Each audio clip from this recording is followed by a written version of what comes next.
이 사랑에 관해 공명의 형태로 얘기한 바 있다. 하지만 긴 여행의 막바지에 이른 지금 다시 한번 이것을 주제로 이야기하고 싶다. 학문적 사고는 특히 사랑의 육체적 관점을 이해하는 데 도움을 주고 또 법칙에 대한 지식도 사랑의 결실을 진심으로 즐기는 데 결정적인 역할을 한다.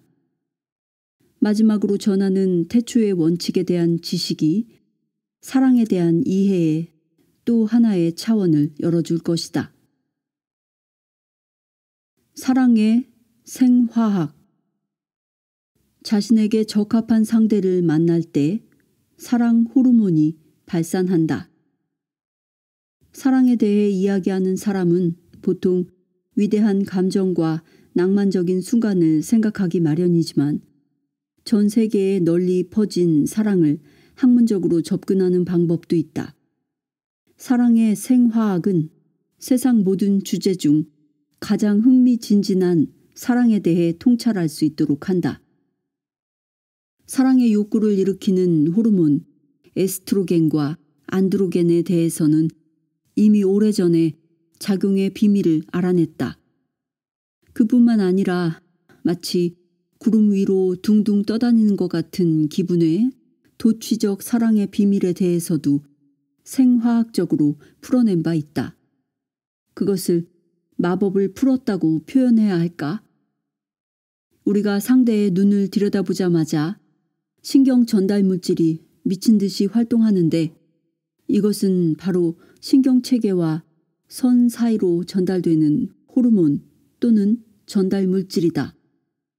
크게 증가된 도파민이 한번 쳐다본 잠재적 파트너에게 모든 주의력이 쏠리게 만든다. 상대에게 아직 손도 대지 않았고 그저 눈으로 보았을 뿐인데도 이미 몸속에서는 생화학적으로 부글부글 끓어오르기 시작한다. 우리가 어떤 대상을 쳐다볼 것인가 하는 결정은 영혼에게 맡겨져 있는데 이때 우리에게 행사하는 냄새 물질의 작용도 학문적으로 놀랍기 그지없다. 우리가 시선의 쏠림 내지 도파민 호르몬에 사로잡히면 갓 태어난 생물이 어미를 각인하는 작용을 하게 만드는 물질 노르에피네프린, 즉 부신피질 호르몬이 분출된다. 노르에피네프린이 혈액에서 한 바퀴 돌면 잠재적 파트너의 모든 몸짓이 애교의 표현이며 모든 미소가 매력과 유혹적인 자극으로 변한다. 올바른 파트너를 발견하는 일은 한편으로 운명의 섭니다. 하지만 다른 한편으로는 호르몬을 비롯한 행태학적, 생물학적 과정에 의해 그 행동 방식이 정해지게 되어 있다. 이어 페닐에틸아민이 더해지는데 이때 우리는 광기에 빠질 때처럼 기분이 고취되어 자지 않아도 졸립지 않고 먹지 않아도 배고프지 않으며 오직 꿈의 파트너만 눈에 들어온다. 이러한 생화학적 감각의 혼란 또는 광기는 너무도 지배적이어서 가족, 직장, 임무, 아니 인생사 전부가 안중에 들어오지 않게 만들기도 한다. 이것이 다 신경 전달 물질이 배후에 있는 새로운 충동에 따르기 위함이다. 이런 학문적 발견이 혹시 무조건적인 죄의식의 투사로부터 자신을 벗어나게 도와줄 수 있을지도 모른다. 그런 행동 배후에 모두 호르몬의 작용이 깔려 있으니 섣부른 평가 또는 판단 자체를 거두는 것이 당연하겠다.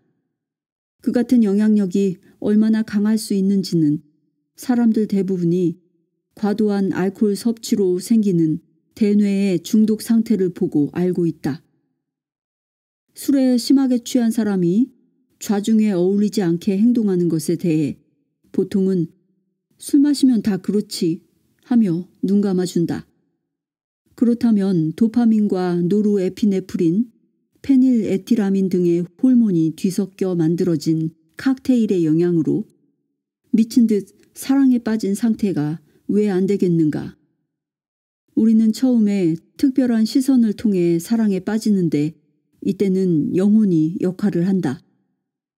이와 병행해 호르몬과 신경 전달 물질의 시나리오가 만들어진다. 결국 육체와 영혼은 늘 손을 잡고 같이 다닌다. 그리고 보통 영혼이 앞장서서 간다. 학문적 관점에서 보면 누가 내 마음에 들고 누구의 눈을 깊이 들여다보는가라는 문제에서 우연은 절대로 있을 수 없다. 사람들이 특별한 냄새 물질에 끌리는 것이 우리가 후손들에게 최상의 면역 체계를 갖추도록 하는 방법임이 이미 오래전 밝혀졌다. 이른바 페로몬이 미묘한 방식으로 서로의 성에 끌리게 만드는 것이다. 우리는 시선보다 냄새에 훨씬 더 강하게 반응한다. 다만 후각의 작용을 거의 의식하지 못할 뿐이다. 이 현상이 학문적으로도 신빙성 있는 이유는 후각을 담당하는 뇌가 더 오래전에 생겼고 그 부분을 관장하는 뇌의 크기도 시각을 담당하는 뇌보다 더 크기 때문이다. 그 외에도 후각을 인지하는 뇌 부분이 시상하부를 비롯해 감정을 관장하는 다른 영역과 더 가깝게 연결되어 있다. 따라서 후각을 담당하는 뇌는 우리가 상상하는 것보다 감정의 세계에 이르게 하는 더 강하고 더 직접적인 연결선이다. 이와 상응해 사람은 아름다운 외모에는 아주 빠르게 적응하지만 불쾌한 냄새에는 시간이 아무리 지나도 적응하지 못한다. 따라서 관계를 맺고 싶어하는 사람은 눈보다 코를 믿고 따라야 하겠다. 이 사실은 다른 한편으로 향수 같은 인공적 향을 포함해 냄새가 참으로 중요하다는 걸 말해준다.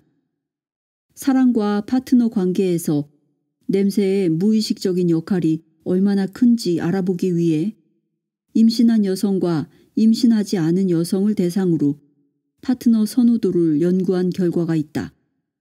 임신하지 않은 여성의 경우 자신의 혈족과 유전학적으로 다른 남자에게서 나는 냄새를 좋아했다. 이는 진화의 의미에서 유전질이 더 잘 섞이게 하기 위함이다. 그러나 임신한 여성의 경우 자신의 가족 테두리 내에 있는 남자들의 냄새를 더 좋아했다. 이 현상도 역시 생물학적이다. 왜냐하면 여성들이 자신에게 친숙한 환경에서 보호받으며 아이를 기르려고 하기 때문이다. 그런데 피임약이 냄새에 대한 착오를 일으키는 원인이 된다. 피임약을 복용하는 여성은 마치 임신한 여성처럼 반응하여 자신의 유전자와 비슷한 남성의 냄새에 끌린다. 여성이 그런 남성과 사랑에 빠진 후에 아기를 갖기 위해 피임약 복용을 중지하면 그때부터 남자가 전보다 덜 매력적으로 느껴진다. 남자는 전과 똑같은 냄새를 풍기지만 여자는 더 이상 좋다는 느낌을 받지 못한다. 이제 그녀는 냄새 측면에서 자신과 다른 남자, 즉 유전적으로 먼 대상에게 끌리는 것이다. 이를 알고 피임약을 주의해서 복용하면 이런 혼란을 막을 수 있다. 학문적인 사랑 연구는 더욱 극적인 일도 밝혀낸다. 즉, 관계의 지속을 위해선 에스트로겐과 안드로겐보다 더 중요한 결합 호르몬 옥시토신이 있다. 옥시토신은 이미 오래전 그 작용에 대해 알려졌지만 지금까지는 다만 수유 과정에 관한 작용만이 알려져 있다. 현재 우리가 더 알게 된 것은 옥시토신이 애무를 나누는 과정, 특히 오르가즘을 느낄 때 분출되어 하나가 된다는 강한 감정을 전달해 결속력을 증가시킨다는 사실이다. 옥시토신의 분출은 생식기 선이 아니라 뇌의 시상하부에서 담당한다. 오르가즘은 중추에서 일어나는 것이지 성기에서 일어나는 것이 아님을 우리는 오래전부터 알고 있다.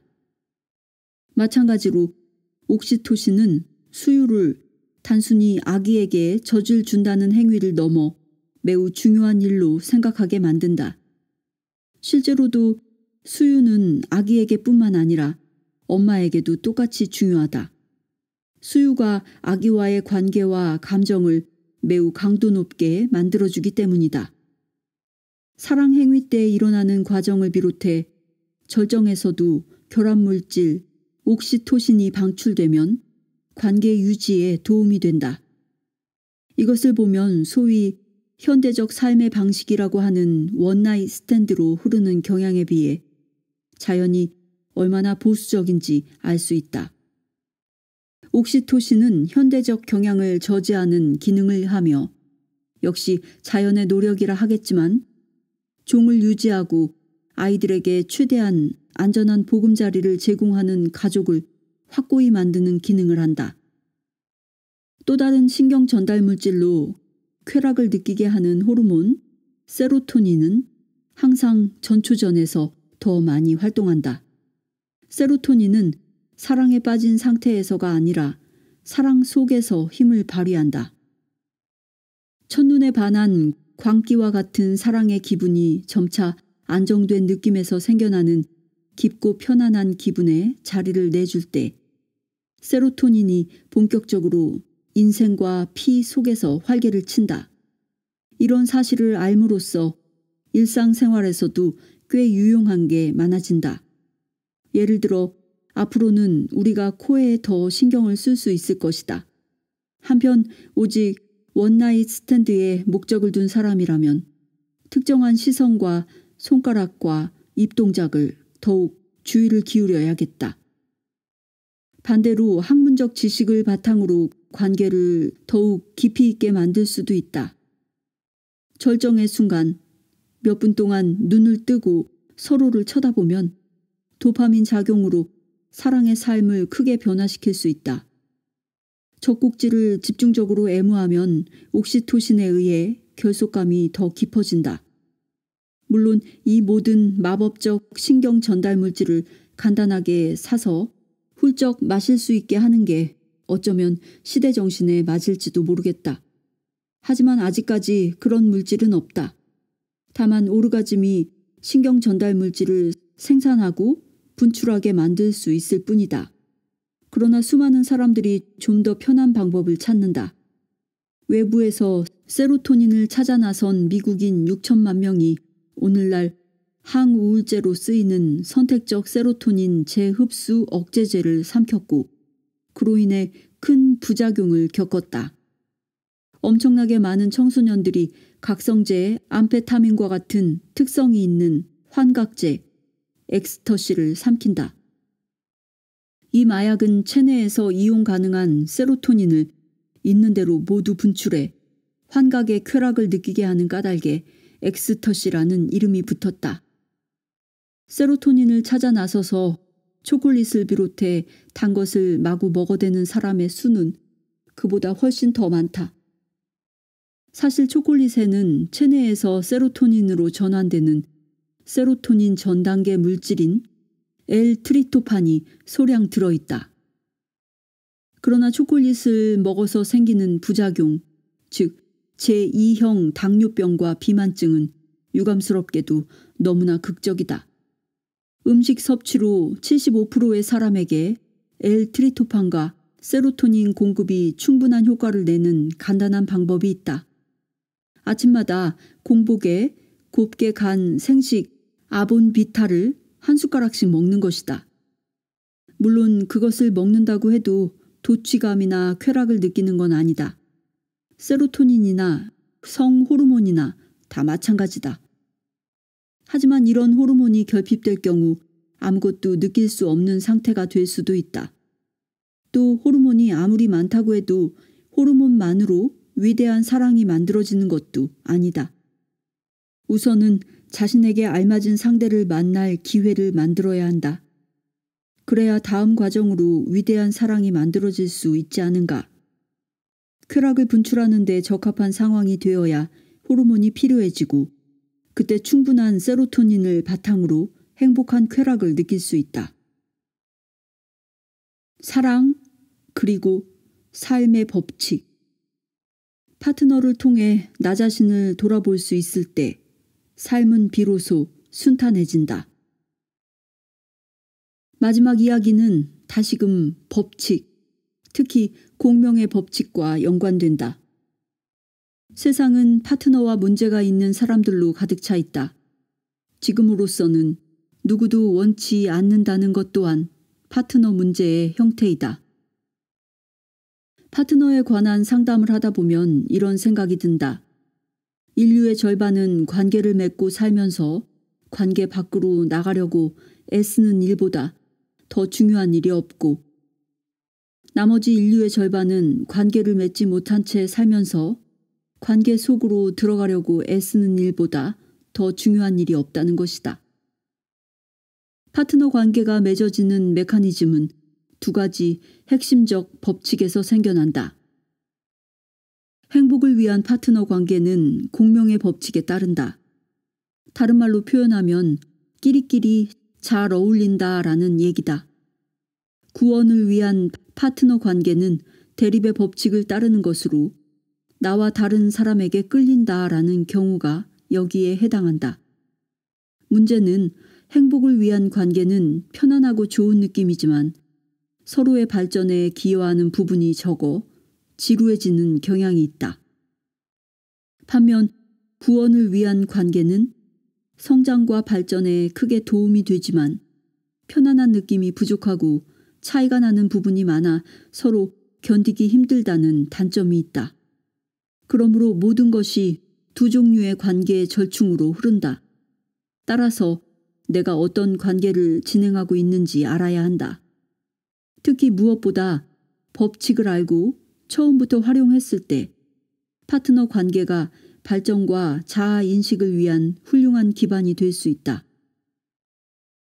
사랑에 푹 빠져 다른 사람과 공명을 이루는 사람은 앞서 언급한 불꽃놀이를 벌이는 신경 전달 물질의 생화학 은총을 모두 체험하며 한껏 즐길 수 있다. 그럴 때 사람들은 훌륭한 파트너를 얻었으니 자신이 세상에서 가장 행복한 사람이라고 믿게 된다.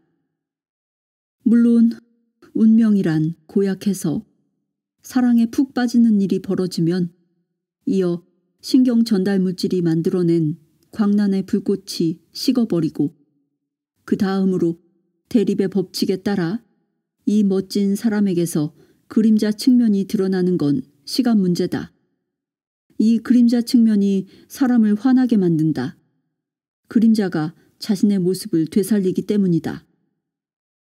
일반적으로 상대방의 그림자는 자아 비판의 동기가 되지 못하고 투사로 넘어가 삶에서 밀어내게 된다.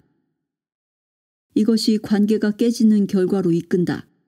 하지만 이런 굴곡을 겪으면서 상대방에게 화가 날 때마다 곧 자신의 태도를 살펴보는 사람은 파트너 관계를 성장시킬 수 있다. 그는 파트너가 자신을 화나게 만들고 성질을 긁을 때마다 자신의 문제를 돌아볼 수 있게 해주는 것에 오히려 감사한다. 이제 분명히 하자. 결국 파트너와의 모든 문제는 나쁜 상태에 있는 나의 문제다.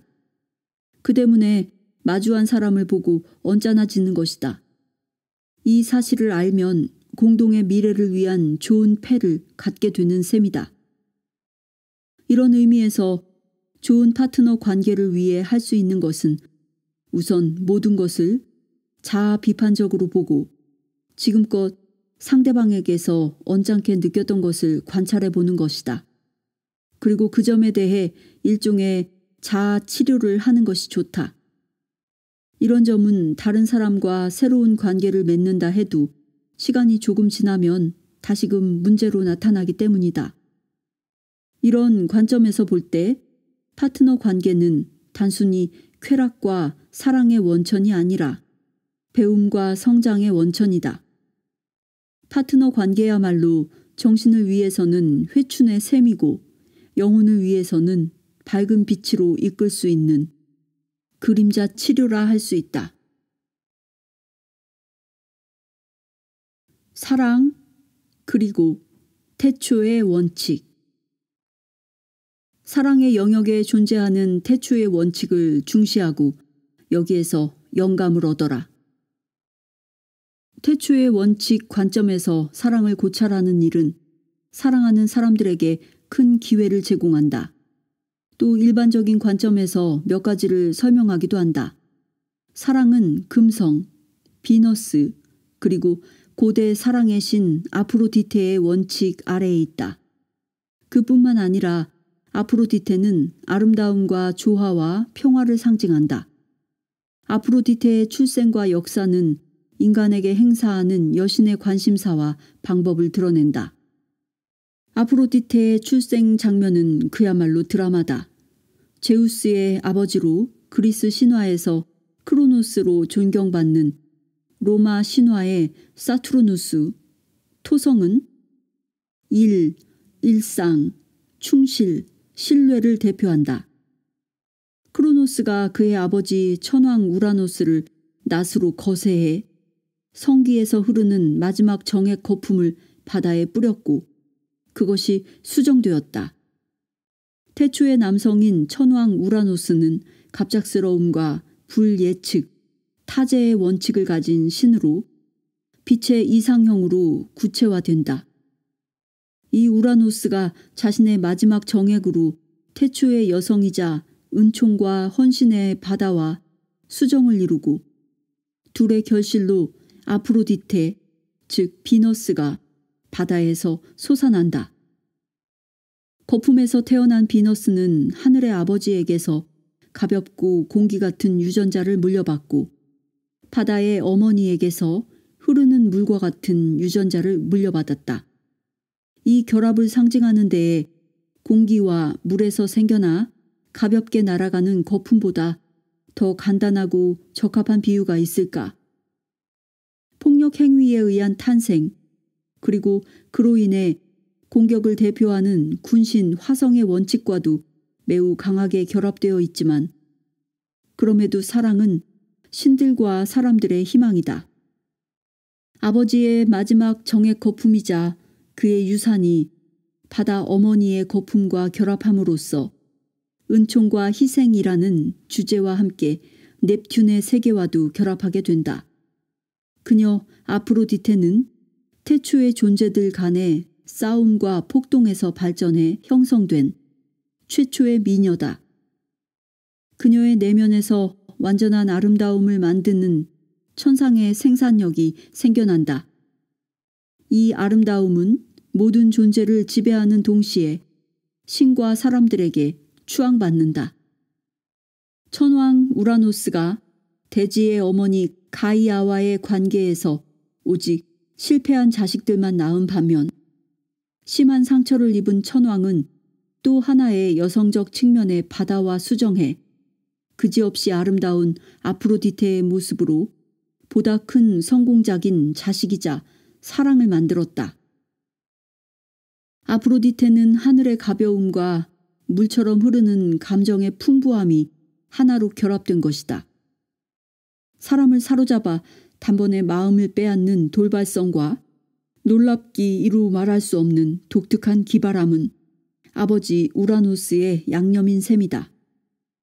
가벼움과 공기, 그리고 감정으로 충만한 물의 상징인 거품은 훨훨 날아다니며 천상과 지상에서 사랑의 신이 하는 모든 계획을 따라다닌다. 그러니 사람들이 사랑 때문에 마음이 무겁다면 그건 한참 잘못된 것이고 공기와 물로 이루어진 비너스의 왕국에서 너무 멀리 떨어져 나간 것이다. 확고히 만들겠다는 마음으로 거품 또는 사랑을 움켜잡으려는 사람은 사랑을 잃게 된다. 거품은 결코 잡히지 않는다. 맥주 거품조차 보존할 수 없지 않은가? 하지만 공기 요소가 물 속으로 들어가거나 거품과 같은 생각이 감정과 결합하면 부글거리는 거품을 거듭해서 일으킬 수 있다. 그렇게 해서 오르가즘이 일어나고 오르가즘은 사랑을 깊게 하여 새로운 영감을 준다. 비너스 또는 아프로디테를 두고 안정성과 신뢰성이라는 흙의 요소와 같이 완전히 다른 생각을 하는 사람은 비너스의 거품, 매력, 가벼움을 몰아내게 된다. 이것으로 견고한 사랑이 그토록 드문 이유, 타협과 숙고로 인해 매혹과 매력으로 추앙받는 거품이 모두 사라지는 현상을 설명할 수 있다. 물론 위대한 사랑은 첫눈에 빠진 사랑과는 달리 거세를 통해 비로소 사랑의 결실이 가능케 만든 크로노스의 지속성도 필요로 한다. 계약이라는 수단을 쓰는 결혼은 크로노스의 원형을 삶의 게임에 끌어들인다. 결혼에 의해 비너스의 일인 사랑에 푹 빠져 하늘을 떠다니는 것 같은 단계가 끝을 맺기에 족하다. 왜냐하면 지속적으로 유지하고 아이들에게 안전한 보금자리를 제공하는 건 비너스의 일이 아니기 때문이다. 달의 원칙에 속하는 아이와 어머니와의 관계도 종종 비너스의 감각적 사랑에 마침표를 찍게 한다. 비너스에게서 아버지의 측면을 골라내보자. 그 측면은 사람들에게 천상의 사랑을 선사한다. 그것은 아주 가벼워서 둥실둥실 떠다니고 마른 하늘에서 떨어지는 번개를 정통으로 맞는 것처럼 돌발적으로 나타날 수 있는 하늘의 사랑이다. 다른 한편으로 사랑은 어머니의 측면에서 받은 물처럼 유유한 부드러움과 깊은 감정을 불러일으킨다. 그래서 사랑은 특별한 축복인 동시에 해당자를 거의 다 희생자로 만드는 측면이 있다. 이는 바다 어머니에게서 유래한 속성이다. 하지만 항상 염두에 두어야 할 것이 있다. 하필 사랑의 신 비너스가 사랑 또는 욕정에 의해 태어나지 않고 반항과 반란에 의해 태어난 몇 안 되는 신 중 하나라는 점이다. 그 때문에 숱한 혼란과 소용돌이를 일으킬 수 있다. 이와 관련해 비너스의 아들인 사랑의 신 에로스가 바람을 피운 관계에서 태어났다는 사실도 별로 놀라울 일이 아니다. 에로스와 함께 이제 불의 요소가 사랑과 삶의 게임에 관여한다. 에로스는 비너스가 최고로 강한 불을 대변하는 전쟁의 신 아레스와의 사이에서 낳은 아이이기 때문이다. 거친 전쟁의 신과의 관계는 완전히 불법적인 것이다. 비너스는 이미 기술과 연마에 종사하는 대장장이신 헤파이스토스, 불카누스와 결혼했기 때문이다. 대장장이로서 역시 불과 매우 밀접한 관계가 있는 헤파이스토스와 더불어 비너스는 끼리끼리 어울린다는 모토에 따른 행복을 위한 전형적인 관계를 이루는 반면 거칠고 폭력적인 아레스와는 자기와 다른 사람에게 끌린다는 모토의 구원을 위한 관계에 있다. 이 관계는 반항에 의해 세상에 태어난 사랑이라는 것이 종종 불법적이고 금지된 방법을 통해 목적을 실현한다는 사실을 알려준다. 활활 불타오르는 사랑은 법을 지키지 않는다. 사랑의 신의 세계의 규율도 크게 신경 쓰지 않는데 사람들이 만들어낸 규정 따위는 말할 것도 없다.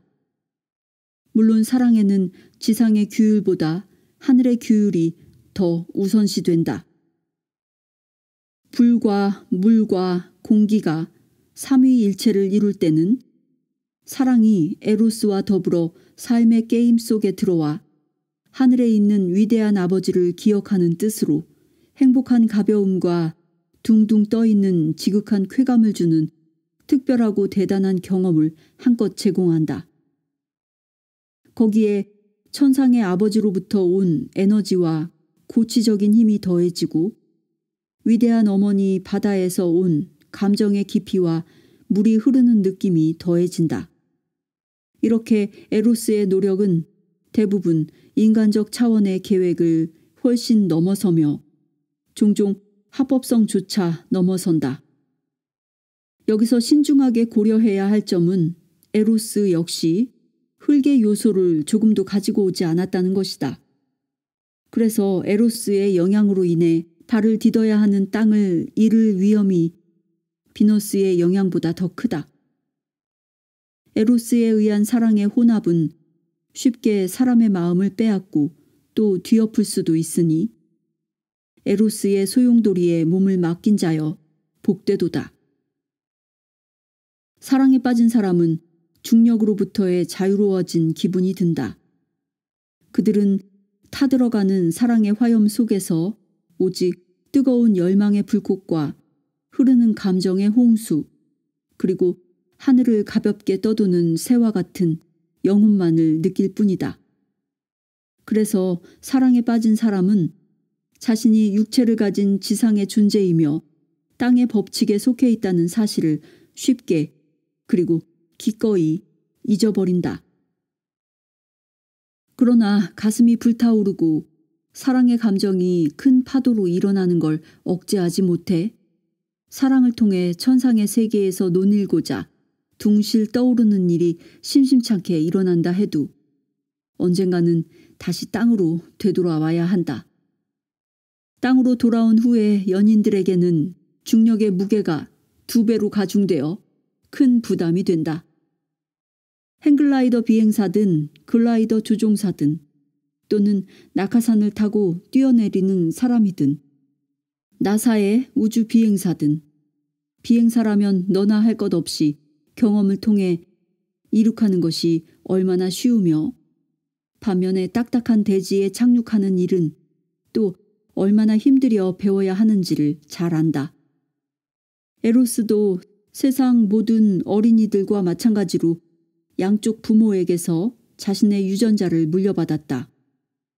어머니에게서는 천상의 사랑을, 아버지에게서는 불의 에너지와 힘을 받은 것이다. 에로스는 아버지의 무기인 활과 화살을 가지고 어머니의 관심사인 사랑을 사람의 심장에 쏜다. 때로 사람의 심장에 사랑의 횃불을 쏘기도 한다. 에로스는 아버지의 무기로 깊은 상처와 오래 지속되는 고통을 줄 수도 있다. 특히 에로스가 화살을 쓸개집에 담갔다가 쏘는 때다. 이렇게 에로스는 쾌락과 쓰디씀, 황홀과 높은 하늘에서의 아찔한 추락을 행사할 수 있다. 어쨌든 에로스는 엄청난 불의 힘을 사용해 사람의 마음을 불타오르게 함으로써 삶 전체를 화염에 휩싸이게 할 수 있다. 이는 마치 사람이 오르가즘 상태에 상응하는 쿤달리니 에너지가, 즉 탄트라 밀교 계통의 요가에서 모든 사람에게 내재한다고 믿는 우주의 기로 척추 아래에 똬리를 틀고 있는 뱀으로 묘사한다. 이 쿤달리니 에너지가 위쪽으로 쏘아 올려질 때 등 전체가 뜨겁게 확 타오르는 느낌과 유사하다. 에로스는 육체적, 감각적 사랑의 대변자로 그가 삶에 풀어놓은 말썽들 때문에 고대에 이미 난처한 처지에 있었다.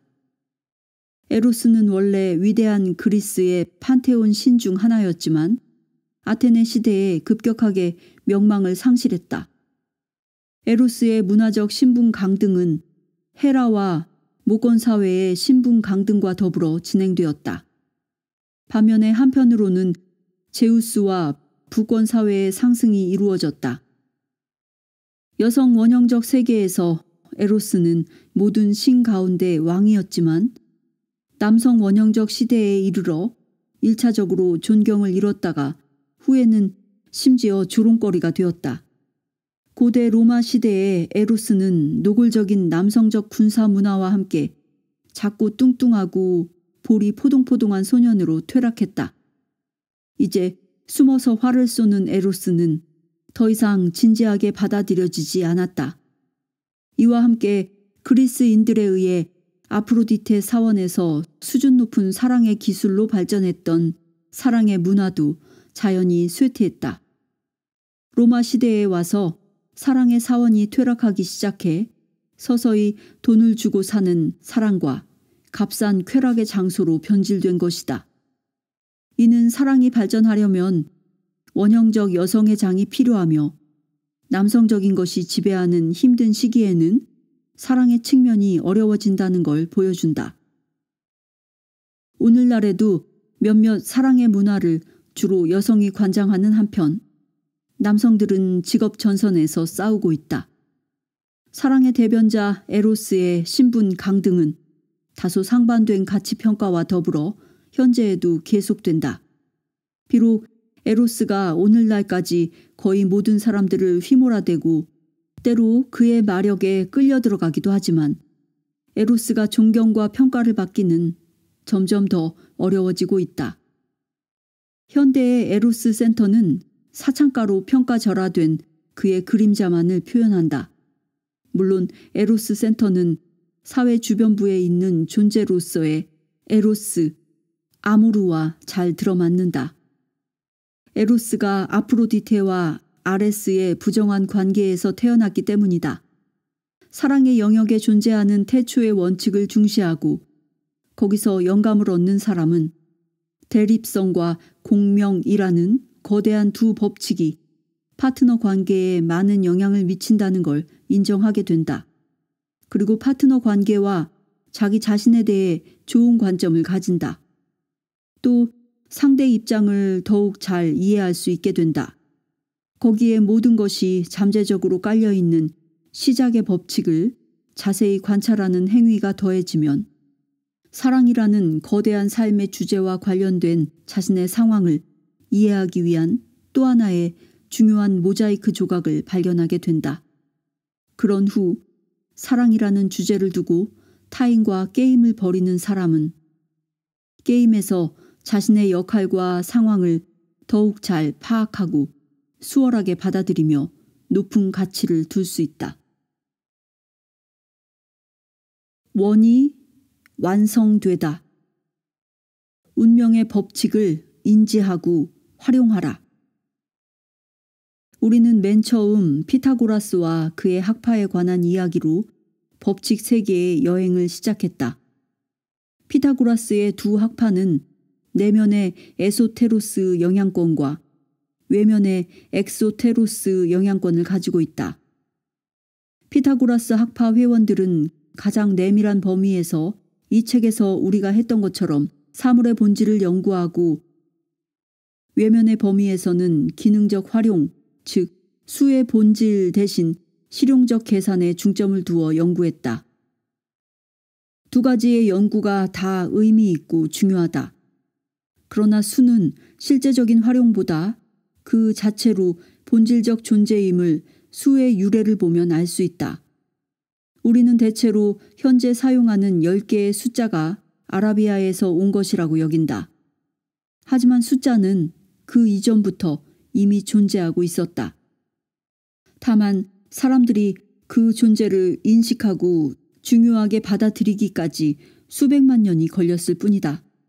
노르웨이 출신의 미국인 쉘 샴베드가 세계 30여 개국을 20년 넘게 샅샅이 돌아다니며 나비 날개에 우리가 현재 사용하는 숫자뿐만 아니라 알파벳까지 있는 걸 발견하고 사진을 찍었다.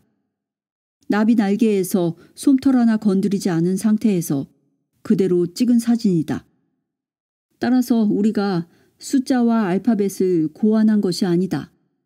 숫자와 알파벳을 고안해야 할 필요가 없었다. 왜냐하면 이미 존재해 있었기 때문이다.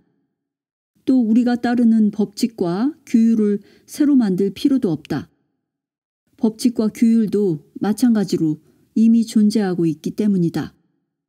이제 우리가 그 법칙을 인식하고 활용할 수 있다면 우리의 삶이 다채롭고 아름답기가 나비의 날개처럼 될 것이다. 우리 모두는 자신의 행복을 만드는 대장장이다. 이 시대에 누가 운명의 법칙을 자유자재로 다루고 태초의 원칙을 삶에 활용할 수 있나?